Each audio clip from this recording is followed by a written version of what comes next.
Hello and welcome back to the channel. In this video I wanted to focus on UK politics, and specifically the theme for this video is why it seems that Labour have so few actual policies.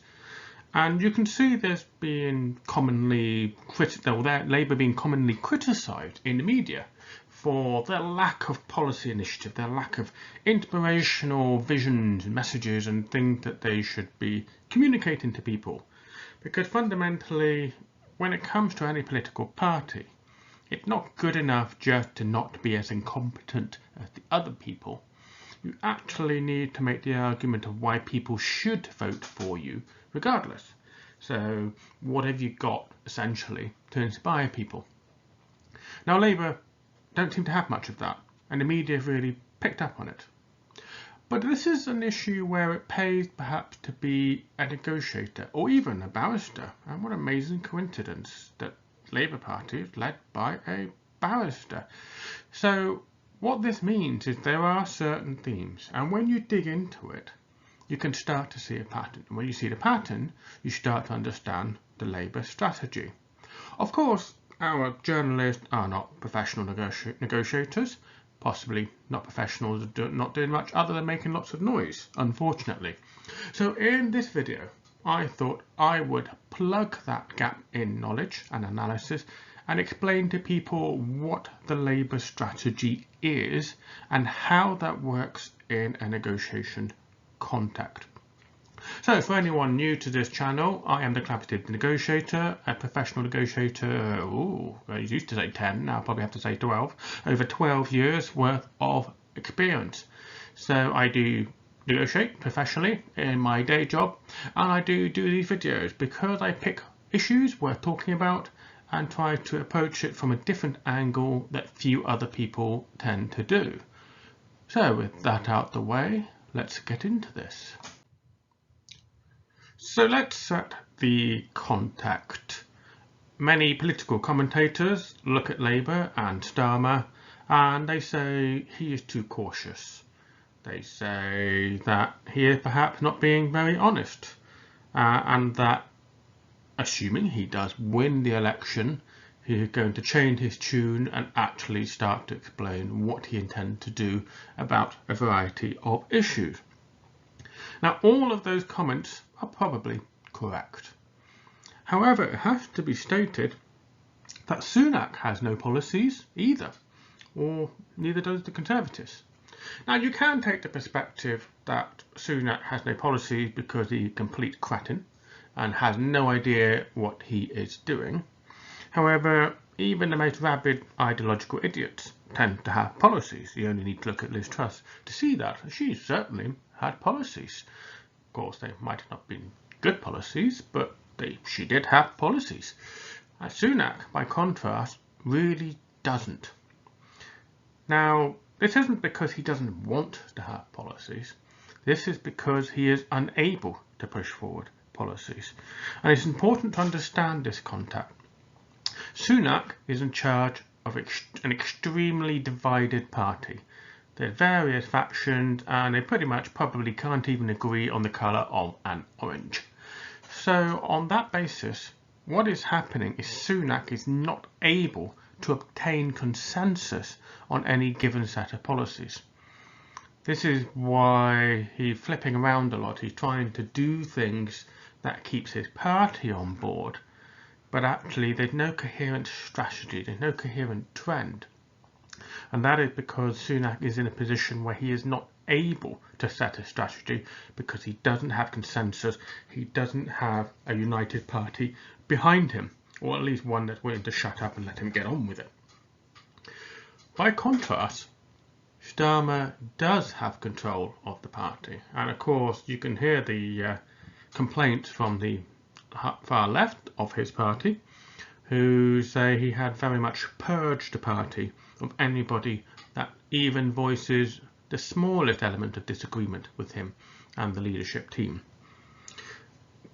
Morals of that aside, it means he can put forward policies. He can get Labour agreement to promote various policies.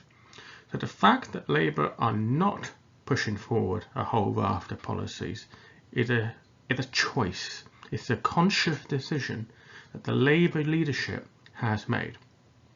And so it is important to understand this context, that unlike the Conservatives, Labour are choosing not to push forward policies rather than being unable to. And so I think it is worth exploring the reasons for that first. First thing I want to focus on is the media landscape. And this is important, and this is why Corbyn and his team failed so abjectly to get absolutely anywhere. You see, Corbyn and his crowd refused to engage with the media. Now, the Labour Party has long complained that the British media is hostile to them and to their policies, and they have some justification for that complaint. But in contrast to the Corbyn strategy, Starmer needs to try and engage with the media in a way that is positive. And that is extremely difficult to do if you have a media that is quick to criticise, shall we say. So unlike the Corbyn strategy, what Starmer is doing, rather than refusing to engage with the media, he is engaging with the media, but refusing to give them ammunition to fire at him. So what does that mean? That means that he puts forward policies that are extremely difficult for the media to criticise or argue against, possibly because there isn't much substance to them. Now, you might think that's a weird strategy, but it does work. It does prevent there being lots of negative noise against Labour Party policies. Now, this is important because in politics, perception is hugely important. The general electorate needs to have a positive perception of the leadership, the characters, the personalities, and the policies. Now, of course, Starmer might struggle a little bit with the character, shall we say. He is not a charismatic individual. Fortunately for him, Sunak seems to be even worse. So he's certainly no Boris Johnson. So Starmer, and you can see this in polling, is struggling to generate positive results in terms of character. But what he can do is generate positive responses in terms of policies. And he does that by making sure he's not got too much out there so that the media can flood the newspapers or the airwaves with lots of criticism of them, whether well-founded or not. So that is what he is doing. He is denying them that oxygen and keeping opinion polls of him and Labour policy, if not positive, then at least vaguely neutral. Of course, the Conservatives would like to do this, and despite the huge amount of assistance that they normally get from the media, they are struggling significantly to generate anything that's positive.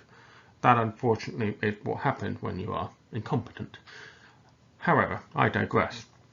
The point being, the Starmer is not saying much in order to deny the perception that there's lots to criticise. There's perhaps not much to praise either, but there's not much to criticise, and that is a key component of his strategy. The next point to point out is political opportunism. Now, as I mentioned before, Sunak and the Conservative Party have no policies. And there was definitely a trend, particularly under Boris Johnson, that whenever Starmer and Labour announced any particular policies, then what would happen is the Conservatives would copy that policy, adapt it to make it sound slightly different, and then pass it off as their own. That is because they really are completely devoid of any thought at the moment. They just don't have any innovation, any creative thinking, any idea of what to actually do to solve the myriad of problems that they have. So Starmer had recognised this, and this is where his barrister training perhaps comes in. Because when a barrister is cross-examining the witness, they give very little back, very little information to them, and they try to trap them into saying various things that they then have to reverse on. So that is what Starmer is doing, and part of that, well, firstly, he does a lot of that in parliamentary questions. He asks various questions, and Sunak just never ever answers them. That is obvious. But the other part of what he's doing is making sure that the Conservatives cannot copy what Labour has suggested is a good idea and pass it off as their own. So he is denying them the opportunity to generate positive policy messages or impact that they can then sell to the electorate. So it's quite striking that every time Labour suggested anything, the Conservatives will first criticise it and then implement a certain element of it that they find tolerable. So it's important to recognise that this is another reason why Starmer is not promoting policies, is because he needs to keep all those policies right until the last minute before unveiling them. And that particular point will probably be when the general election is called and when it's time for both parties to roll out their manifestos. At that point, it will be too late for the Conservatives to copy the Labour ideas. So that is, but I will come back to that in a bit. The next thing to mention is the economy or economic context, because it is very difficult to actually make clear-cut policies when you don't really know what the landscape is like. And unfortunately, the political and economic landscape in the UK is shifting extremely rapidly, and generally not for the better either. So Starmer and Labour are keenly aware that they could promote something, but then they'll suddenly find it is impossible to implement. So we can look at their green policy and their commitment to spend £28 billion a year. They made that commitment, they put a number on it, and then they did the analysis and realised it was not achievable, or at least not without unintended consequences, and so they have had to reverse back on that policy. So one of their few signature policies that they have made, which let's just say perhaps fell slightly outside of the strategy, had come back to bite them. So they have learned from that mistake, and they are refusing to be drawn on any numbers, and they do indeed cite the worsening economic context for the UK as a reason for doing that. So you can clearly see that damage limitation is very much the order of the day. And so Labour do not want to find themselves stuck with policies that they cannot deliver. And again, I'll come back to that in a bit. And the final point that has to be raised is a scorched earth policy. I've talked before in previous videos about how the Conservative strategy, particularly under Boris Johnson and particularly in the context of Brexit, was to create as much scorched earth as possible to make it impossible for their successors to reverse what they had done. So the trade deals are a clear example of this. In terms of policy setting, unfortunately, this again is something that the Conservatives seem to be willing to do. Let's take education as a bit of an example. Education has always been a traditional area that Labour policies have focused heavily upon. Blair very famously said education, education, education, because he recognised what an important element it was in terms of perception within the electorate. He wanted the electorate to believe that Labour were really setting up the country for a bright and glorious future through educating the children. Fast forward to where we are today, and you've literally got the school buildings falling down, and the education minister privately reported by the media as saying, try and bury this as long as possible so that Labour will then have to deal with it. That is an example of the current mindset of the Tory leadership, that they literally, anything nasty, anything unpleasant, they want to delay as much as possible so that Labour have to deal with it. So what that means is that Labour will struggle to have any education policies that require funding. because guess what? All that funding is probably going to have to be poured into rebuilding crumbling schools. So that is just one obvious example where if Labour announce any kind of policy that they consider positive to try and generate, a good perception within the electorate, they know that the Conservative will try and leave a terrible legacy for them that will thwart their ability to actually implement those policies. And this is a really toxic way of governing a country, but unfortunately that seems to be the current mindset of those in charge. So what does this all mean in terms of strategy? Well, let me introduce you to 3 negotiation concepts that I think are relevant here. Let's start with preconditioning. Now, in negotiation context, preconditioning is setting up the negotiation in terms of the tone. So, you can approach it with a professional tone, with lots of detail, with lots of papers, and so on and so forth. In an adversarial style negotiation, and let us of course factor in that UK politics is adversarial, then when you're doing preconditioning, you will almost be trying to shift the mindset of your opponent. What do I mean by that? Well, let's say you want to buy something, and obviously there's going to be some haggling involved. So if you're the buyer, then your preconditioning tactic is to set a really low price, so that when you compromise and meet with the middle, with the seller, then you will think you've got a bargain. And of course, for the seller, the reverse is true. If the buyer says, well, how much can I buy this for? You might name a very high price, again, to try and force them to shift their thinking on how much they're willing to pay for your product. Now, of course, Starmer is not trying to sell us anything too dodgy, one hopes, but he's not entirely willing to be explicit or honest now, is he? This is all part of his preconditioning strategy, to set out certain aspirations that he can then later on raise the bar. And this is a very popular sort of barrister type of trick as well, that they say very little at the very beginning, and they kind of force the opponent to say a lot that they can then trap them with. So this is part of the Labour preconditioning strategy, in that they're not saying much, they're forcing the Conservatives into the narrative, and of course they're forcing the Conservatives into the defensive.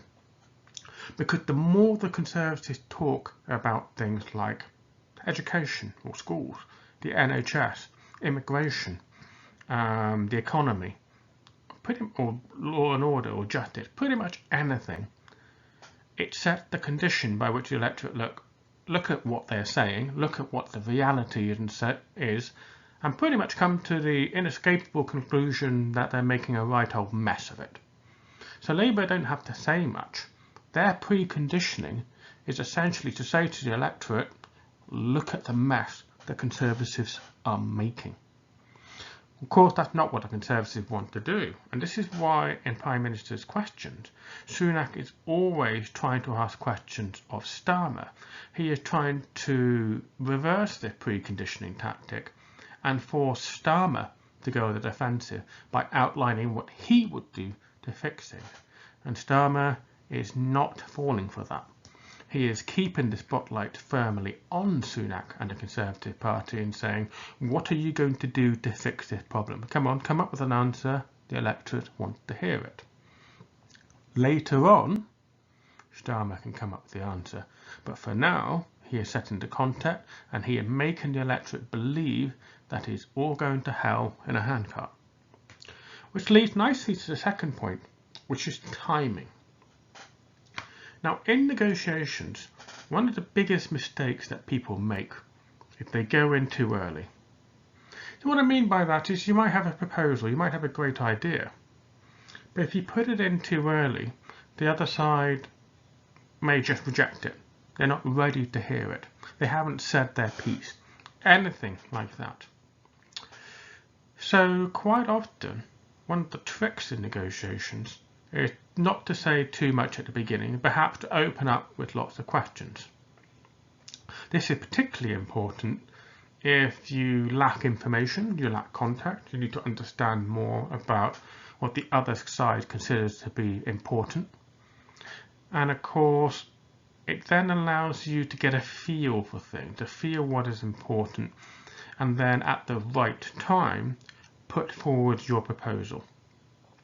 Now, this is particularly important during a multi-party negotiation, when you've got several different people all in the same room negotiating, because progress does slow, everyone wants to say their piece, and this is where you can always tell the amateur negotiators, if they kind of blast off with all their ammunition, as it were, right up front, right in the early stages of the negotiation, where professionals will hold things back until later on, and then when people have argued themselves to exhaustion, that is the time to turn up with what sounds like an extremely reasonable proposal. Even if you thought of it or even turned up to the meeting with that proposal and have just been sitting on it for all that time. So to wind this up to the politics and the Labour Party, this is the tactic that I see Starmer is doing. He understands these negotiation concepts because they're taught at law school. So he knows that right now, the electorate is not necessarily interested in what he has to say. What they want to hear are solutions. But he has to be able to deliver those solutions. But of course, he needs to make the opponent exhaust themselves before he does that. So even though people in the Labour Party and on the left and in the media are very frustrated at his lack of policy setting, this is a common tactic used by barristers, used by negotiators, in order to put forward your policy or proposal at a time that you judge to when it would have the most impact. Now, of course, that is a challenge for Starmer. When is he going to do that? Is he even going to do that? I might focus on that more a bit.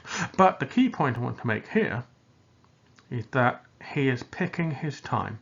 Despite the pressure, despite the frustration voiced by many people, including on his own side, he is holding back, and he is doing that deliberately.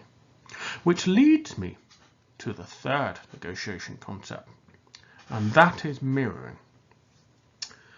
Now, one of the things I always teach people in negotiation, what is it that you don't know? There's always information that you do not have that would help you in that negotiation. So part of the trick of being a good negotiator is finding out that information and using it. And when it comes to using it, mirroring is a great tactic. So what mirroring is about is that you listen to what the other side have to say, and then you copy it, you mirror it. So it's a bit of old psychology that says if you want to influence someone or to make them warm to you, you copy their body language, you copy their posture.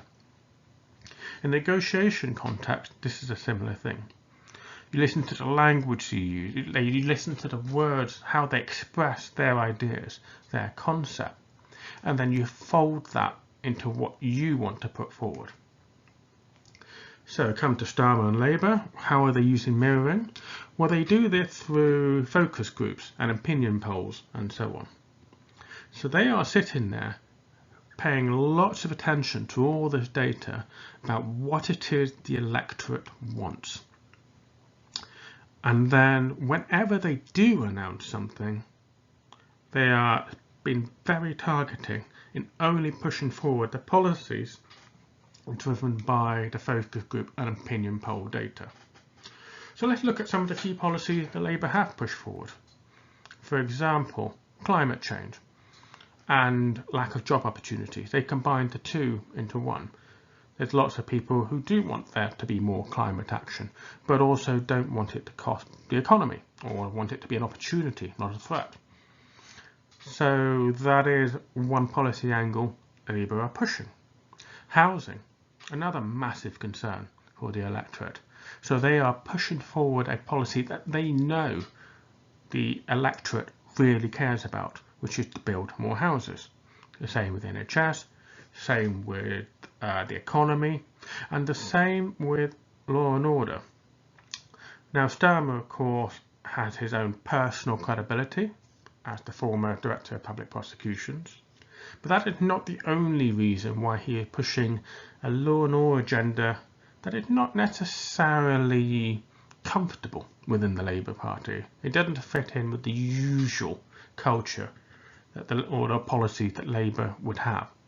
But he is doing that because he believes that the electorate does care about those issues and want to hear those kinds of policies and those agendas. He is mirroring what it is the electorate wants to hear. The Conservatives, by complete contrast, are doing the exact opposite. Instead of talking about the economy, because that was a whole minefield for the Conservatives, Starmer is trying to push forward inflation and the national debt. And whilst those are important political issues, they are not mirroring what it is the electorate wants to hear about, which is cost of living, which is economic performance, job opportunities, housing, interest rates, mortgages, etc. So that is just a clear example of how the Conservatives are really failing to use mirroring, and Starmer and Labour are being extremely focused. Which leads me to the final point here, in that many people can make the opinion that the electorate are fickle, short-minded and generally stupid. If you're a politician, you can never voice that opinion. But there is definitely an argument that the strategists and professionals will make, is that you should keep it simple. If you're going to push stuff to the electorate, you push a small number of high impact policies. You don't drown them in a whole deluge of great sounding things, but that can be a little bit overwhelming. And this is perhaps one of the biggest failings of the 2019 manifesto and Labour strategy under Corbyn, is that they pushed forward a large number of policies that they thought would be crowd pleasers, but there were too many of them. And now some Labour left-wingers might say the electorate was too stupid to understand the beauty of their creation. Other people may point out that you have to have a clean and simple message when speaking to lots of people. That is the strategy that the current Labour leadership are adopting. Not too many policies, clearly able to generate positive responses and very much easy to explain to the electorate. And that again, it all comes back to mirroring. So in wrapping up this video, I want to make these final remarks. Labour has plenty in the tank. I have no doubt that they have a long list of policies that they would like to push forward. And they're being extremely selective in which one they're going to use, which one they're going to put into public messaging, which one they're going to stick in the manifesto. Unlike the Conservatives, who literally have nothing left. They are a spent force, they are divided, they are not able to cohere around clear policy goals. At the moment, all they've got are the 5 pledges, and yet they are struggling to be able to explain them, and they absolutely cannot explain how they're making progress against them. So this is in contrast to what Labour is doing. And I have no doubt that Labour have plenty more things that they can say if they want to. At this point, they're choosing not to. So the challenge really for Starmer and Labour leadership is not to come up with policies. I've no doubt they've got them all. It's the when. When should all those policies come out?